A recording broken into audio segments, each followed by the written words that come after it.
What's up guys, I'm Vincent Tuason and I'll show you some tips on how to troubleshoot some basic software problems.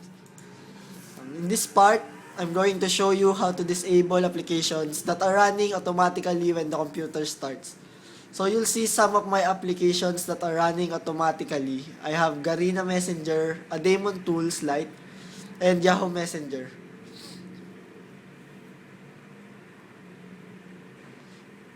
So now I'm going to disable these applications and prevent them from running upon startup.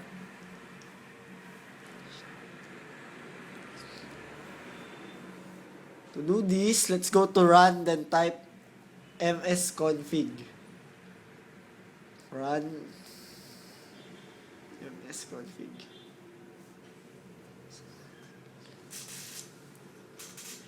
And then click OK. On the startup tab, you'll see a lot of applications that are running upon startup. So I'll uncheck the Garena Plus, Daemon Tools, and Yahoo Messenger. Be careful on unchecking applications because you might uncheck important applications and may cause another error. I'm going to restart and see if the applications will still run. And after restarting, now you can see that the programs didn't run anymore. And that's it. In this part, I will show you how to fix missing DLL files problem. So first, I'll show you that the program is running properly.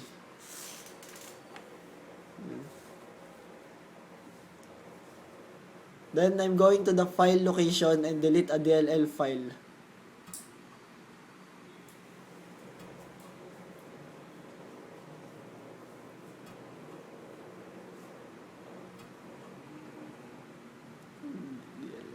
Delete.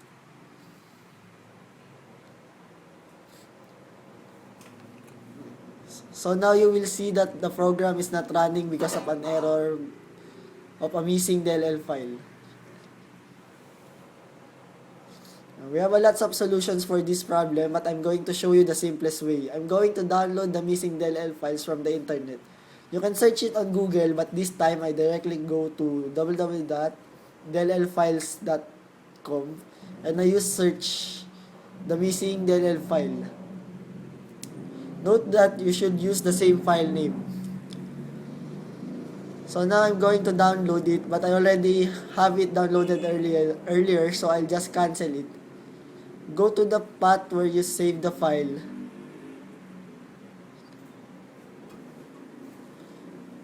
And extract it. I'll extract it here. Then I'll copy this file to the folder of the application.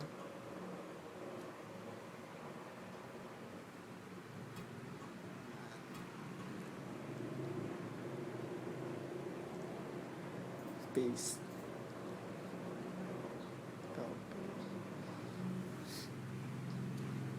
Now you can see that the program is running again. And that's it. Hey guys, I'm Nino De Leon. I'm going to show you some troubleshooting tips too. So right now our topic is about online videos that are not working or online videos that you cannot view or play. First, I'm going to show you a video that is not running so you can identify the problem. Let's go to YouTube. I'm going to search for the video of Gangnam Style. You see that it's not working and it's requiring an Adobe Flash Player. Now, I'm going to show you how to do this. It's just simple. First, we should go to the site where you can download the Flash Player, or you can just search it in Google.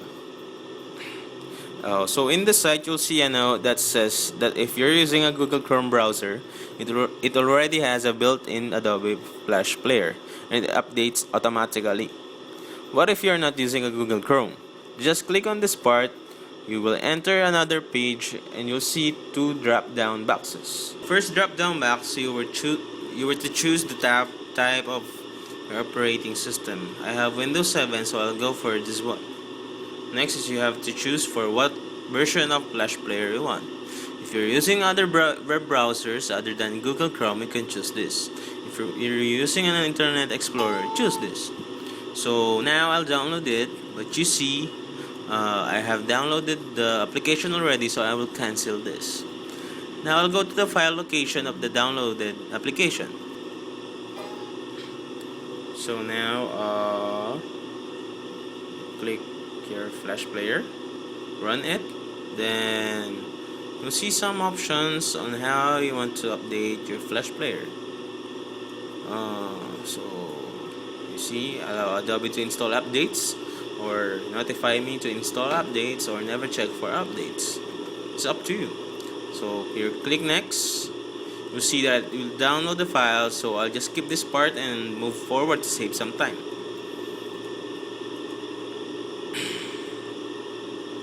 So now you'll see that it is done. It will automatically open a page on your browser. Just ignore it, and let's just go to the Internet Explorer and play some video and see if it's not working. So that's it. Enjoy.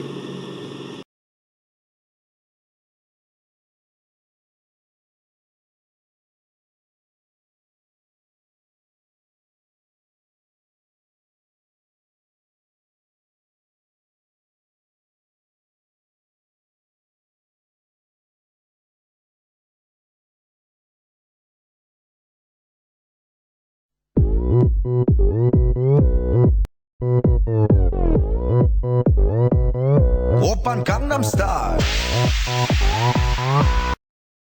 Hello world, so I'm still here. So in this part, I'm going to show you how to troubleshoot an application shortcut that is not running due to a moved or deleted file path. To start, I'll run this game, Warcraft Frozen Throne. You'll see that it's running. So now I'm going to the file location and delete the folder. Anyway, it's the same if you move it or delete it, but if you delete it, you should have a backup file for it. Now I'm going to run it again. You'll see that a message box will pop up. It says here that the shortcut refers to an unknown path. If you right click on it and click on the open file location option, it will just go to the path of the desktop. So to make this run again properly, you should go to the properties of the shortcut of your application, change the target location to the current file location, also change the start in text box where you want the shortcut to start looking for the file, then click apply and then OK. I'll show you the location of the backup folder I made earlier. We're going to run it again using the shortcut, and now you'll see that your program is running again. So that's it. As simple as it is.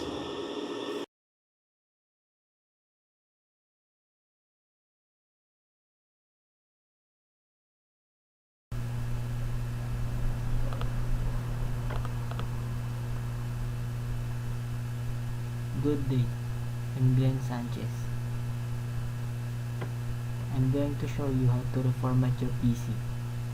First, you need to insert your operating system's disk in your CD-ROM.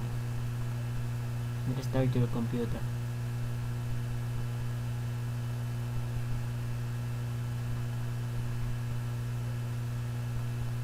Then press delete key, F2 or F10, or any key that will make you go to your BIOS. Just press it repeatedly. Inside the BIOS, go to boot menu, then go to boot device priority, then make your first boot device to CD-ROM. Exit and save changes. The computer will start, then press any key. Then the Windows setup will now begin. From this point onwards, you'll be enjoying tons of loading, but in this video I skip it to make the very use of it. Then this will show up. You can partition your space by pressing C. Then you can put your desired size, your first partition. Then press enter to format your partition space. Select format the partition using the NTFS file system. Make sure not to select the quick format because it may cause errors in the future. Then don't press any key when to press any key screen show all, because it will go to the formatting section again. Then your Windows X will now install. Just read the instructions, fill up any basic information required such as name, date, and time. Then the installation will guide you to the rest of the process. Enter your name and organization. If you don't have an organization, just type anything.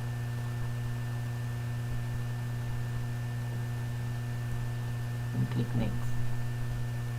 And enter your product key. Usually you can see it inside the CD case or on the CD case.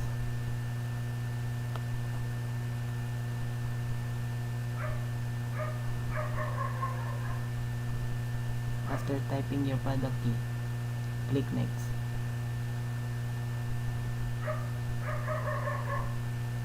For the administrator password, and just leave it blank.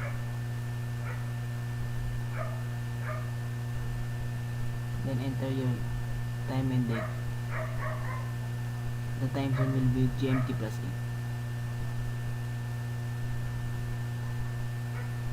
If you have work group, enter your group name. If you don't have, just type anything, and the rest of the process will continue.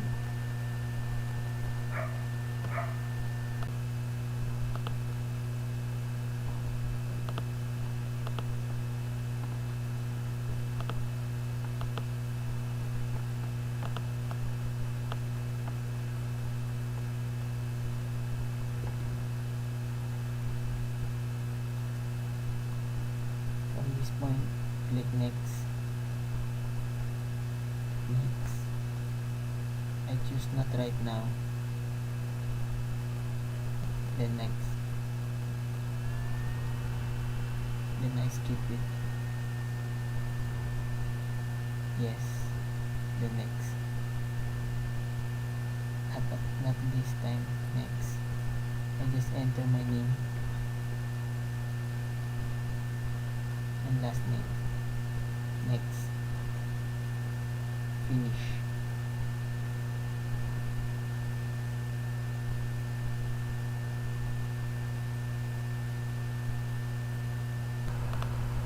Here's your brand new desktop.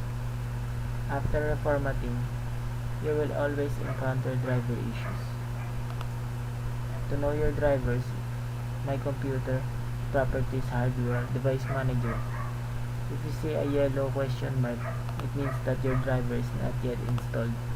You have to install your drivers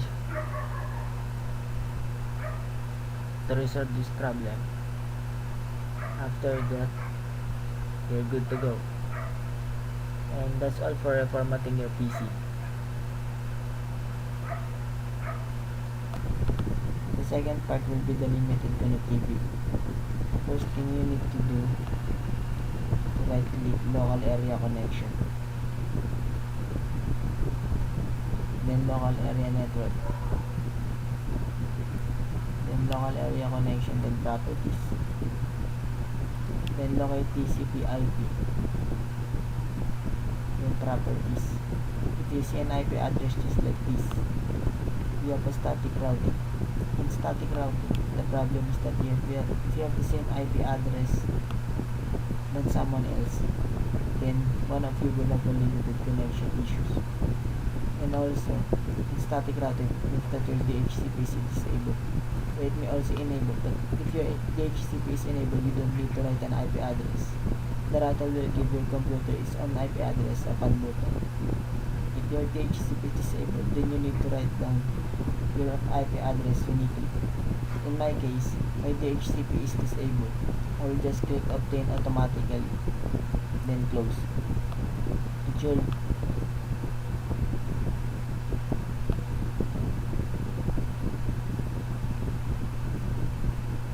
should solve your problem. If not, then you can try going to command prompt by pressing window key plus R, then type cmd, then type ipconfig / release, then enter, then ipconfig / renew, then enter.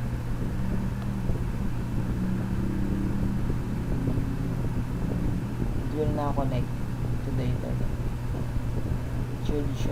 It should solve your problem. Again, if not, then try checking your RJ45 connection.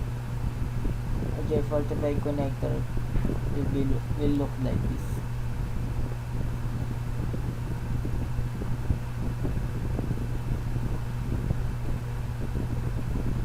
This is our RJ45 connector. Then check if it is inserted correctly, and if it still doesn't solve your problem, then try changing the port you are using for your connection.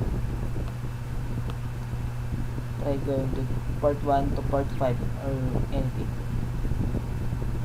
Then that's all for limited connectivity. Do you have a slow PC? Then your problem cannot be solved. I have told that can help you speed up your PC, and it is available from the internet. Just download it and I will teach you how to use it properly. I have the Speed Up My PC, Registry Booster, Tune Up Utilities, and the legendary Sushi Cleaner and the Quick Frogger. I will use the Speed Up My PC. First, you need to click the Start Scan, then wait until it is finished scanning.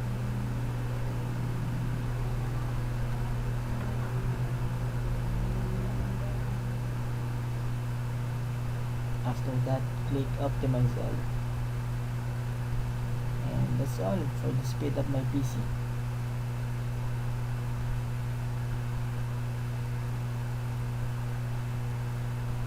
Close.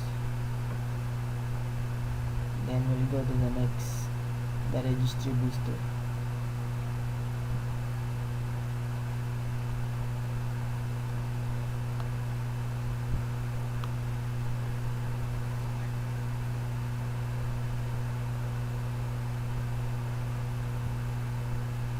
Then it will automatically start scanning.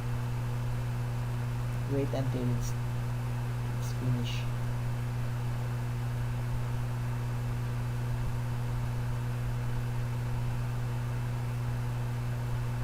Then repair registry. Take a full backup and as well as a partial backup for emergency purposes. If your registry get corrupted, then you can retrieve it here in the Registry Booster. Then it will repair your registry. Then it will need a restart to complete this process. But in our case, I will not restart because I will show you another software, the Tune Up Utilities. It's the same as the Speed Up My PC and the Registry Booster. In Tune Up Registry Defrag, click Repair Registry Errors. Then it will start scanning.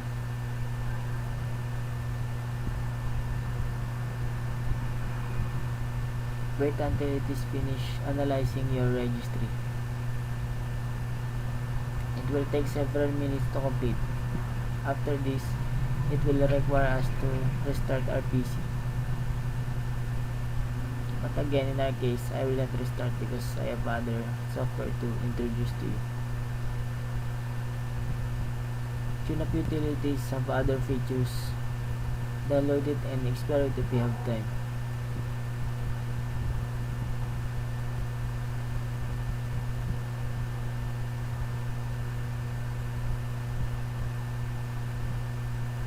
Then we'll go to the CC Cleaner. CC Cleaner can clean all your temporary files, temporary internet files, history, cookies, recently typed URLs, and it also empty your recycle bin And be careful because CC Cleaner deletes all your files permanently. You have to be very careful in using this. Then it also have a registry repair.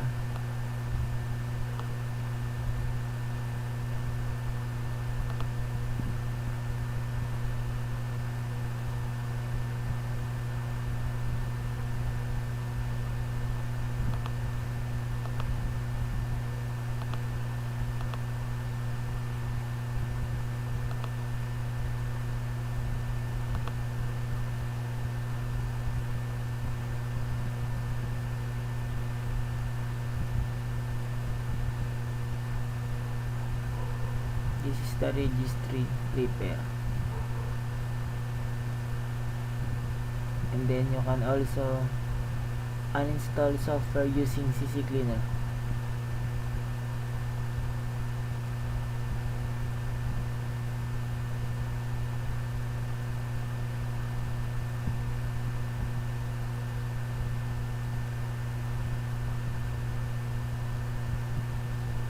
And that's all for the CC Cleaner.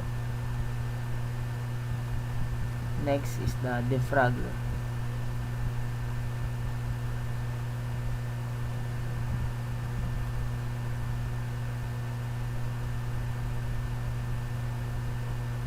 In the defragger, it will defrag your hard disk to speed up your hard disk performance. Just use it every 2 to 3 months. Then you don't need to use it regularly because too much defragging can affect your hard disk. Just analyze first your hard disk, then choose the one with the higher percentage of fragmentation, then click defrag. After that, it will start defragging your hard disk, and it will take so much time, even hours or maybe 3 hours per hard disk. It depends on the hard drive. And that's all for my troubleshooting and tips. Thanks for watching. I hope you learned something from it.